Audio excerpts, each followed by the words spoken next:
প্রিয় দর্শক, আগামীকালকে আমাদের স্কুলে ক্লাস পার্টি, সেই উপলক্ষে আজকের আমাদের কোমলমতি সুন্দর ডিজাইনার ছাত্রছাত্রীদের পক্ষ থেকে এবং অষ্টম শ্রেণীর পক্ষ থেকে সুন্দর করে একটা ডিজাইন তৈরি করছে। মনে হইতেছে এটা খুব গর্জিয়াস, রহস্যময়।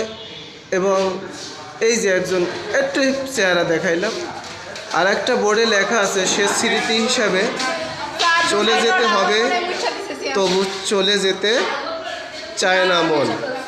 মনের মাঝে কত কিছু স্মৃতি হয়ে থাকবে সবার মনে, আমি ভাবি তুমি ... এরপরে এখনও সাজানো বাকি আছে, আমরা সবাই পরের স্টেপগুলো দেখব, আপনাদের দেখানোর চেষ্টা করব। অনেক বাকি, তাই একটু পরে আসি, আপনাদের সাথে আবার আসব। এখানে আজকের মতোই, ভালো থাকবেন, শুভ বিকেল।